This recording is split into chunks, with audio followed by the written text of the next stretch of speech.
سيدنا رسول الله محمد بن عبد الله وعلى آله وصحبه وقرابته وذريته أجمعين وتبع التابعين والأولياء والشهداء والصالحين خصوصا للإمام قطب المقام سلطان الأولياء سيد الشيخ عبد القادر الجيلاني وإلى روح قطب الأحوال سيد الإمام أبي يزيد البستامي وإلى روح قطب العلوم سيد الإمام أبي حامد محمد بن محمد الغزالي سيد الشيخ محمد بن عبد الكريم صمد المدني سيد الشيخ محمد رشيد بن عبد الله البنجاوي سيد الشيخ البنجاوي سيد الشيخ محمد كشف الأنوار بن ناجي خصوصا للعلوي سيد الإمام يحيى بن شرف النووي سيد الإمام شيخ عبد الوهاب الشعراني وسيد الإمام شيخ عبد الرحمن بن أبي بكر جلال الدين السيوطي وسيد الإمام الحبيب عبد الله بن علوي الحداد سيد الإمام شيخ عبد الصمد بن عبد الرحمن الفالباني وسيد الإمام شيخ محمد نواوي بن عمر البندني وبأهل سندنا المتصل إليهم وإلى روحه سيدنا المهاجر إلى الله أحمد بن عيسى وسيدنا الفقيه المقدم محمد بن علي بعلوي سيدنا الحبيب علوي أمي الفقيه سيدنا الحبيب عبد الرحمن بن محمد السوام سيدنا الحبيب عبد الله بن أبي بكر العيدروس الأكبر سيدنا الحبيب أبي بكر بن عبد الرحمن السكران سيدنا الحبيب أبي بكر بن عبد الله العيدروس العداني سيدنا الحبيب شيخ بن عبد الله العيدروس سيدنا الحبيب عمر بن عبد الرحمن المهدر سيدنا الحبيب عمر بن عبد الرحمن الأقدس سيد الشيخ علي بن عبد الله باو سيدنا الحبيب أحمد بن زين الحبيب سيدنا الحبيب أبي بكر بن سالم السوغر صاحب العلم سيدنا الحبيب عبد الرحمن الجفري صاحب الدارس سيدنا الحبيب حسين بن أبي بكر العيدروس صاحب الورى حبيب علي بن محمد بن حسين الله تصل سيد الشيخ محمد أمين القطبي سيد الحبيب محمد بن علي ياسين بن عيسى البدني سيد محمد شرواني عبد لا روح سيدي ومرشدي ومربي الروح سيدي الشيخ محمد زيد بن عبد الله أرواح جميع مشايخنا ومشايخنا الله الكريم يتغشوا بالرحمة والمغفرة يعلي درجات بالجنة يعد علينا وعلى أهل بيتنا وأولادنا ذريتنا من بركة علومهم وأسرارهم أنوارهم ومعارفهم وكراماتهم بسر النبي وآل النبي لهم الفاتحة. أعوذ بالله من الشيطان الرجيم. بسم الله الرحمن الرحيم. الحمد لله رب العالمين الرحمن الرحيم مالك يوم الدين إياك نعبد وإياك نستعين اهدنا الصراط المستقيم صراط الذين أنعمت عليهم غير المغضوب عليهم ولا الضالين بسم الله الرحمن الرحيم الحمد لله رب العالمين والصلاة والسلام على أشرف الأنبياء والمرسلين سيدنا وحبيبنا وشفيعنا وطبيب قلوبنا محمد وعلى آله وصحبه أجمعين سبحان الله والحمد لله ولا إله إلا الله والله أكبر لا حول ولا قوة إلا بالله العلي العظيم عدد كل حرف كتب ويكتب أبد الآبدين ودهر الداهرين آمين. السلام عليك يا سيدي يا رسول الله السلام عليك يا سيدي يا حبيب الله السلام عليك يا سيدي يا خير خلق الله السلام عليك يا إمام الأنبياء والمرسلين السلام عليك يا ختم النبيين السلام عليك يا رحمة للعالمين السلام عليك أيها النبي ورحمة الله وبركاته. قال المصنف رحمه الله. Dan kata Malik bin Dinar rahimahullahu ta'ala, malam ya'nis bi muhadasatillahi ta'ala an muhadasatil makhluqin faqad qalla amalu wa amiya qalbuhu wa daya'a umruhu Barang siapa tidak jinak dengan bercerita akan Allah Ta'ala, yakni dengan bersunyi-sunyi padahal menyebut akan zikrullah Ta'ala, daripada bercerita akan Allah, akan makhluk, maka saja telah kuranglah amalnya itu, dan buta mata hatinya, dan hilanglah umurnya itu, yakni sia-sialah hidupnya di dalam dunia ini. Maksudnya Imam Malik bin Dinar, bagian daripada ulama zaman dulu atau bagian daripada ulama salafus shalih, yang beliau pun bagian daripada kelompok sufi, orang-orang yang ahli tasawuf, yang kewaliannya itu terkenal di kalangan para umat di zaman itu. Dan biografi atau karamatnya Imam Malik bin Dinar ini akan kita dapati di dalam kitab Syekh Abdul Wahab Asy'arani, yaitu Tabaqatul Kubra. Kata Imam Malik bin Dinar rahimahullah, malam ya'nis bi muhaddatsatillah an muhaddatsatil makhluk. Orang yang tidak jinak, anis dari anasa ya'nisu, jinak bahasa kampung, bahasa umumnya orang yang tidak merasa mesra, bepandir lawan Allah dengan cara membaca Quran, karena membaca Quran itu bagian daripada muhasabatillah, bepandir lawan Allah. Sembahyangkah, karena sembahyang itu bagian daripada munajatullah, bepandir lawan Allah. Nah, orang yang muhadatsatullah, bepandir lawan Allah, kada merasa jinak, kada merasa mesra. Membaca Quran kada merasa ramai, membaca Quran kada merasa kemesraan lawan Allah, kada keasyikan. Sembahyang kada merasa ramai, kada merasa mesra, kada merasa asyik. Padahal sembahyang itu muhadatsatullah, munajat kepada Allah, bepandir lawan Allah. Tapi kenapa hati kita, jiwa kita kada merasa asyik? Kenapa jiwa kita kada merasa mesra daripada bepandir lawan manusia? Sedangkan kita bepandir lawan manusia kadang-kadang asyik. Sedangkan kita bepandir lawan manusia kadang-kadang ramai. Sedangkan kita muhadatsah lawan manusia, bepandir lawan manusia ini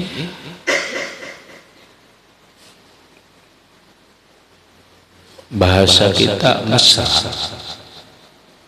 Nah, orang yang demikian ini hatinya, jiwanya kada merasa mesra, kada merasa asyik, kada merasa jinak lawan Allah daripada bepandir lawan manusia, itu orang qalla amalu, sedikit amalnya, menunjukkan orang ini sedikit amal. Berarti orang ini amalnya sedikit. Amal apa yang sedikit? Amal batinnya. Karena amal zahirnya ini banyak saja.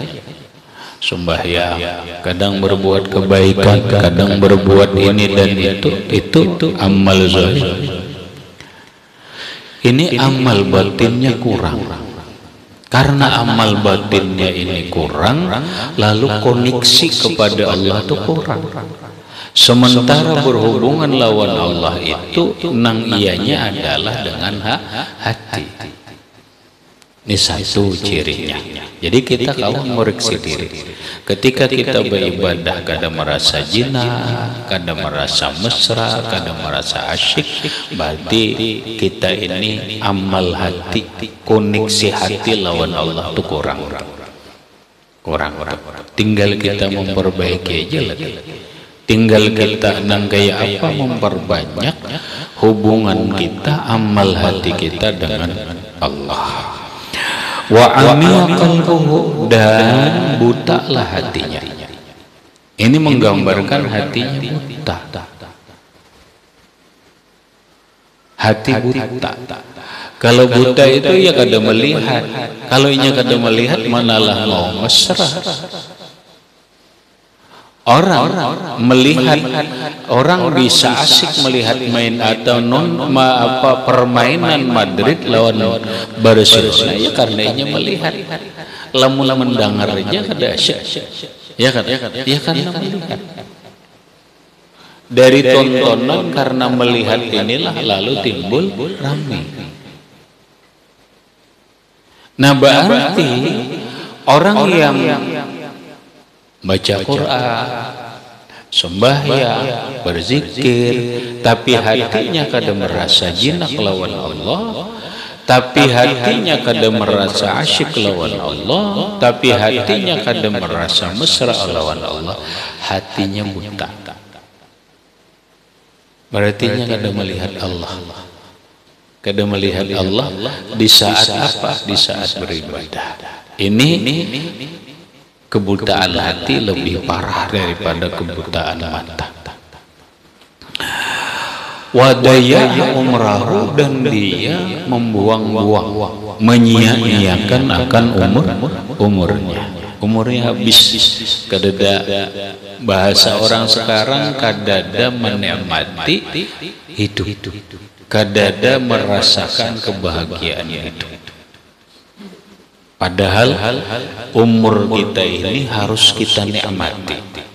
Umur kita ini jangan terbuang sia-sia, harus punya makna ibadah, dan punya makna kepada diri kita adalah kenikmatan dan kebahagiaan. Lamun beribadah kada ada rasa lezat, rasa nyaman, adalah kada ada artinya. Sama aja orang makan minum tapi kada ada rasanya nyaman, membuang-buang makanan benar ya. Iya kalau membuang-buang makanan benar. Nah, maksudnya apa? Maksudnya di sini adalah hubungan dengan bab orang untuk memesrakan diri lawan Allah itu memang membutuhkan kekhususan. Latihan uzlah dulu, khalwat dulu, supaya hati kita ini asyik lawan Allah, supaya hati kita ini mesra lawan Allah. Lamun kita ini selalu bergaul lawan manusia, bercampur lawan bermacam-macam bentuk manusia, akibatnya adalah kita berhubungan lawan Allah kada asyik. Kita beribadah lawan Allah kada mesra. Kita beribadah lawan Allah kada ada kenikmatan. Nah, berarti kita harus latihan menyendiri, latihan uzlah. Sekalipun kada asli uzlah, paling kada latihan uzlah, latihan khalwat, merasakan mana nyamannya bergaul atau kada bergaul. Lamun aku sudah merasakan nyaman di rumah pada kunyuk-kunyuk, hanya nyaman di rumah, nyaman di rumah ada. Dan faedah yang kedua, yaitu dengan sebab bersunyi itu lepas daripada mengerjakan maksiat yang datang. Faedah yang kedua, kalau kita menyendiri di rumah, kalau kita uzlah, manfaatnya adalah kita kada berbuat maksiat, dan itu cukup sudah menjadi pahala lawan kita. Kita ini gagana aja di rumah, itu sudah nilai taat kepada Allah. Daripada berjalan tapi berbuat maksiat, maka begana di rumah walaupun kada berbuat ibadah, itu sudah menjadi taat. Kenapa? Kada berbuat maksiat. Orang guring itu jadi ibadah karena dia tidak berbuat maksiat. Paham? Mana bagusnya guring lawan bangun, tergantung penggunaan. Kalau bangun ini digunakan untuk maksiat, maka guring itu lebih bagus daripada bangun. Lebih bagus guring. Kenapa? Wa fin naumi salama. Dalam guring itu selamat. Kada memandir orang, kada menguyak orang, kada ini dan itu, guring itu selamat. Nah, dengan sebab jadi yang selamat lepas daripada mengerjakan maksiat yang datang dan pada golibnya itu dengan sebab bercampur dengan manusia itu, karena kebiasaan maksiat itu kan gara-gara pergaulan. Iyalah, maksiat itu kan gara-gara pergaulan. Di antaranya adalah ada 4 macam faedah dia selamba bagana di rumah bauzlah bakhalwat nang dia kada melakukan hal maksiat. 1, gibah. Nih, pertama al-gibah. Gibah. Maulah mau ya orang seorangan di rumah, kada mau. Batinya alhamdulillah. Dengan sebab kada bergaul, dia selamat daripada gibah.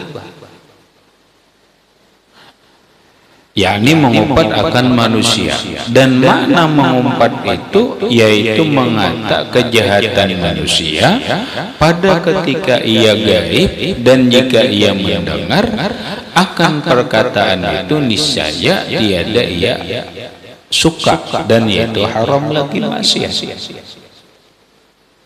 Apa garang gibah? Sudah kita belajar ta'rifnya dalam kitab Al-Azkarun Nawawiyah. Bahasa di sini, bahasa Melayunya itu menyambut orang yang kada bagus di saat orangnya kadada. Jikalau sambatan kita itu ini mendengar sarik, itu gibah. Kalau ta'rifnya dalam kitab Azkar, zikruka ahaka bima yakrahuhu law sami'ahu. Ngetrik ada di Azkar, ada kita baca zikruka akhaka bima yakrahuhu law sami'ahu. Zikruka akhaka, engkau menyebutkan orang lain, saudaramu siapakah, bima yakrahuhu, dengan pandiran nang dia tidak senang, law sami'ahu, jikalau mendengar. Berarti kan bagus kan? Yaitu gibah. Nah, itulah gibah. Bila kita nyambati orang, ucapan itu lam sampai lawan orang yang mendengar, inya sarik. Gibah sudah. Gibah sudah. Sekalipun nang dikuya ini kada mendengar. Masalah dosanya berat kada berat itu tergantung mendengar kada mendengar. Jikalau gibah kita ini sampai ke telinga orang nang digibah, ini lebih berat karena sudah langsung menyakiti hati orang nang digibah. Kalau gibahan kita ini kada sampai ke telinga orang yang digibah, berartinya kada sakit hati. Artinya kada sakit hati. Nah, lamun nang kaya ini ada harapan kemudahan diampuni oleh Allah. Bahkan dalam kitab Al-Minahus Saniyah, ada dalam kitab lain juga, rasanya kita sudah juga ada pelajaran bahwa Imam Abul Hasan Asy-Syadzili rahimahullahu ta'ala, apabila engkau, kalimatnya begini Pak, dalam kitab Al-Minahus Saniyah, kebanyakan seorang murid, seorang salik tidak bisa naik martabatnya, atau dia tidak masuk, tidak maju dalam perjalanannya. Jangan sangkan sampai maju pun tidak, naik pun tidak. Mereka banyak tertahan di masalah ghibah. Jadi orang-orang tuan guru nang salik, orang-orang santri nang sedang berjalan menuju Allah itu akan tertahan,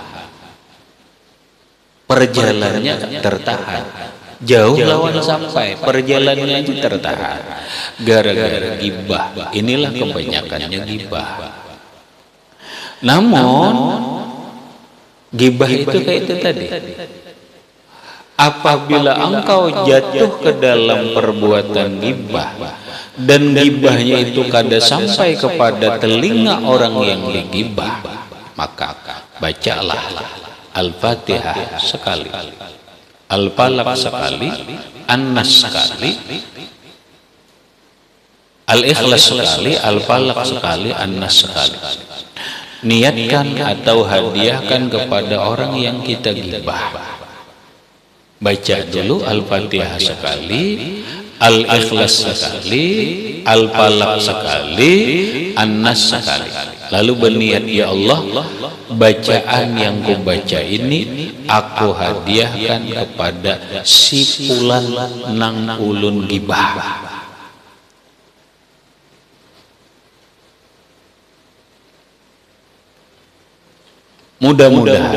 Mudah-mudahan kata Imam Abdul Hasan Asyazili, dengan itu Allah mengampuni dosa kita. Tapi ingat, selama jangan sampai ke telinga orang yang digibah. Kalau sampai ke telinga orang yang digibah, ini berat benar. Inilah yang dikatakan al-ghibatu asyaddu minaz zina. Ghibah itu lebih berat daripada zina. Kalau orang berzina mungkin bisa aja ada sakit hati. Contoh, orang berzina ke pelacur, laki-lakinya sakit hati lah. Sakit hati lah. Ada. Pelacurnya banyak. Ada. Orang berzina dengan apa? Dengan kalimat dasar suka sama suka. Sakit hati lah. Ada. Berzina sakit hati itu kalau perkosaan. Kalau orang berzina bukan perkosaan, itu bisa aja senang sama senang. Minta maaf lahnya lawan yang dizinahi, senang sama senang. Paham? Ini senang sama senang. Tapi kalau gibah sampai ke telinga orang yang digibah, sakit hatinya. Ada langsung, ada sakit hatinya. Ini nama Allah berat. Sanggupkah kita minta ridho? Sanggupkah kita minta bepadah minta ridho itu? Nah, ini dikupas sudah dalam kitab Risalatul Mu'awwalah, ada juga dalam kitab Al-Azkarun Nawawiyah juga ada. Jadi orang yang uzlah, orang yang berkhalwat sendirian di rumah, dia sudah selamat daripada ghibah. Yang kedua, riya. Selamat daripada riya. Napa garang riya? Yakni melihatkan ibadahnya itu kepada manusia supaya dipuji oleh manusia, atau supaya dimuliakan dia oleh manusia, atau supaya mendapat harta, atau supaya mendapatkan kemegahan, atau dijaga belajar barang sebagainya. Dan yang demikian itu haram, lagi membinasakan ibadah. Lamun orang beribadah bagana di rumah aja aman daripada riya. Karena riya itu dilihat orang lain. Kadang-kadangnya bisa minta puji, bisa mencari onding harta, bisa mencari perhatian dan sebagainya. Mun saurangan di rumah adalah muji. Kada kalau berarti selamat daripada riya. Selamat daripada riya. Disinilah banai para ulama menganjurkan lamun beribadah sunnah ada bagusnya di rumah aja. Lamun ibadah sunnah, lamun ibadah wajib nang harus dilihat manusia, itu mau kada mau belajaran, berjamaah, sembahyang Jumat, naik haji dan sebagainya, nang harus dilihat orang tuh mau kada mau, maka kita aja nang berusaha sedapat mungkin jangan sampai riya. Adapun ibadah yang lainnya yang secara umum adalah ibadah sunat, itu paling afdal atau lebih afdal dilakukan, dikerjakan di rumah, jangan sampai kelihatan orang. Karena ketika dilihat orang itu berpotensi, bahasa orang ini benar, berpotensi riya. Jangan-jangan ada kaina ria, minta perhatian kah, minta disambut baik kah, minta puji kah, atau punya macam-macam lah. Intinya lawan manusia. Dua sudah selamat daripada ghibah, dua selamat daripada ria. Dan ketiga, as-sukutu anil amri bil ma'rufi wan nahyi anil munkar. Yang ketiga, diam daripada menyuruh berbuat kebaikan dan diam daripada mencegahkan orang yang berbuat maksiat. Maka yang demikian itu maksiat lagi haram. Faedah yang ketiga bagi orang uzlah dan khalwat itu, dia diam kada melaksanakan amar ma'ruf nahi munkar, kada melaksanakan. Kenapa? Ya karena ini kada melihat. Coba lamun ikam keluar rumah, bisa ikam berlaku harus menyuruh orang, mengajak orang berbuat baik. Ketika kita keluar rumah melihat kemungkaran, harus wajib menegur. Mun di rumah adalah melihat kemungkaran, adalah kadang-kadang berarti kita kan berdosa. Ini kita berjalan, ibu nikah boleh. Ini hukum fikih ya. Kita melihat perbuatan mungkar, taruh aja melihat orang berpacaran, kamu ada nagur. Saat itu tuh kada nagur berdosa, maksiat sudah haram. Minimal hati kita jangan senang. Tapi aku biasa aja tuh urusan ini jangan lain. Karena hadisnya jelas, man ra'a minkum mungkaran falyughayyir biyadihi. Siapa yang melihat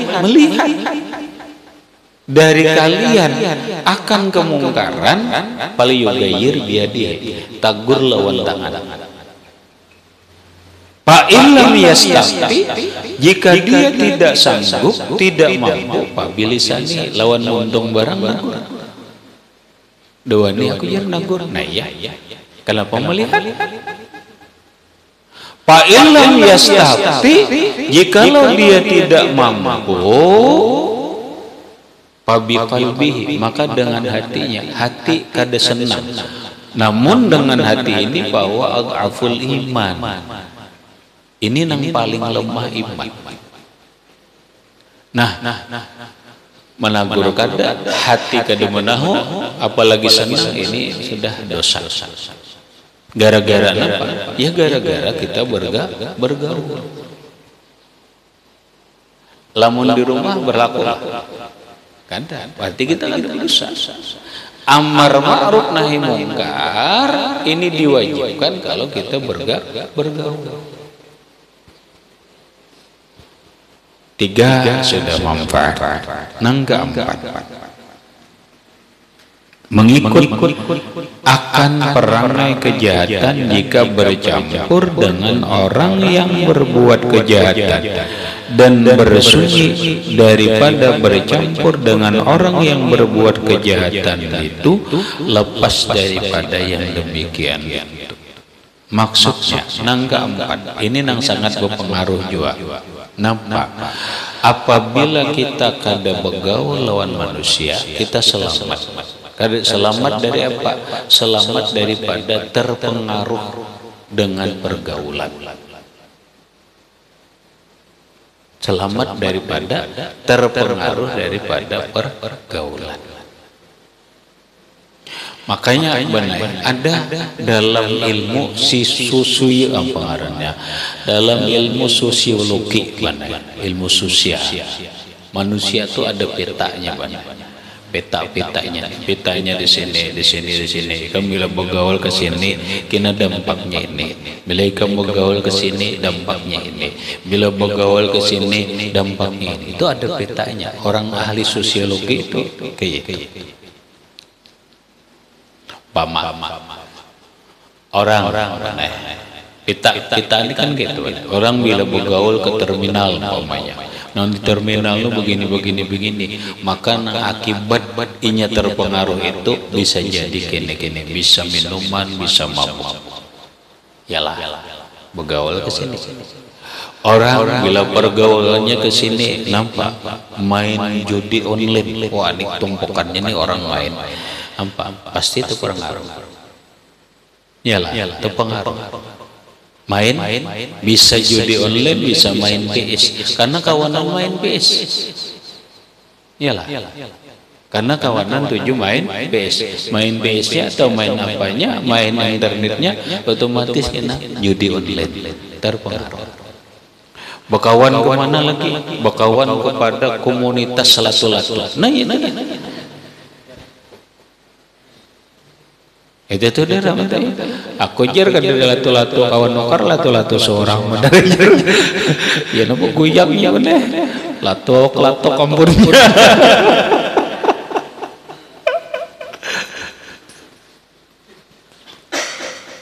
Kenapa? Itulah peta pergaulan.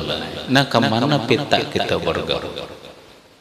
Maka pergaulan itu pasti mempengaruhi kita si mempengaruhi. Bakawan dia aku ada mana aja bakawan lawan umum aja katujuh nampak main dombang ya nanti pengaruhnya main dombang. Iyalah ya kan kemana ikan bakawan dia kan main dombang aja cuma paping dengar aja nah ya nang mamaping terus jebol paping. Oh itu tuh kenapa ya kawan komunitasnya komunitas paping. Karena paping aja aku rokok, iya berokok juga.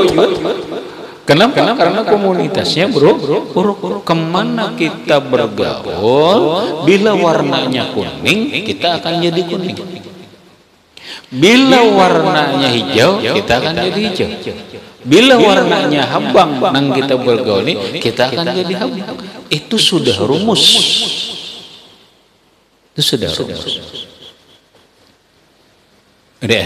Dan itu lakas banget menjalar, lakas banget menjangkit pergaulan itu. Maka hati-hatilah dengan pergaulan supaya selamat daripada terpengaruh dengan warna-warni ini, warna-warni kehidupan ini. Maka hendaklah usulah atau khalwat di dalam rumah. Jadi rumah ini kamu boleh ke rumah. Hari ini Jumat, sore Jumat, aku kesana aja bakawan yang lelah, bakawan kesana, sebuting komunitas. Kena hari Sabtu, wah Sabtu jangan ke situ bakawan mah. Nah, dua komunitas. Hari Minggu bang, wah ini kengkeng cocok berjalan dan iya 3 macam sudah warna. Lalu jadilah kita ini nampak ngarannya kesini hijau, kesini habang, kesini biru, kesitu kuning nampak ngarannya angui. Iyalah angui. Bahasa Indonesianya apa? Bunglon, nya kudomo bang. Gimana kudomo? Bunglon, iyalah bunglon. Bila di mana padang hijaunya. Artinya nampak bila orang jenang itu bunglon, artinya inya kada punya jati diri. Maksudnya ini kada punya dirinya sendiri, terpengaruh jadi ini itu dah. Bila nangka itu kawan tuh kadang hal itu ngoy bonglon habis. Kemudian ada pun gibah. Nah, rupanya dirinciakan sedina. Ada pun gibah ila akhirih wallahu subhanahu wa ta'ala a'lam bisawab.